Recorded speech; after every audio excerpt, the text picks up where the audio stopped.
सरकारने नुकताच एक असा जी.आर. काढलाय की आमदार असो किंवा खासदार असो, ते जर सरकारी कार्यालयामध्ये जर आले तर तिथल्या कर्मचाऱ्यांनी उठून उभं राहायचं, त्यांच्याशी सौजन्याने बोलायचं वगैरे असा जी.आर. आपण निघाला सरकारने, महाराष्ट्र सरकारने तो जी.आर. काढला, आपण नुकतंच ऐकलं असेल.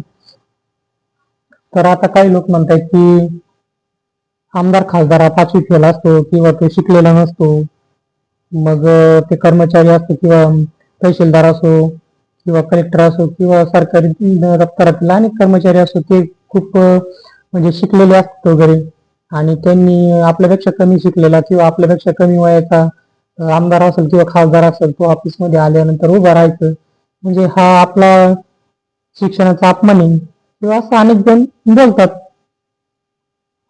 पण बघा, ज्यावेळेस एखादा आमदार किंवा खासदार हा एखाद्या कार्यालयामध्ये येतो, त्यावेळेला उठून उभं राहणे हा एक आपला शास्त्रीय शिष्टाचार आहे.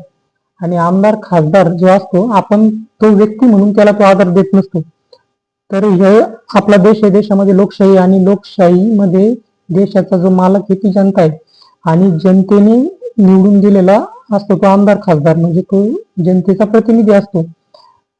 आणि जनतेच्या प्रतिनिधी या नात्याने त्याला आदर देणं हे संविधानिक आपल्या राजशिष्टाचाराचा भाग आहे. आणि हा आदर त्या व्यक्तीला नसतो, तर त्या खुर्चीला असतो. म्हणजे तो जो आहे तो जनतेचा प्रतिनिधी आहे, लाखो जनतेने त्याला तिथे निवडून दिलेलं असतं.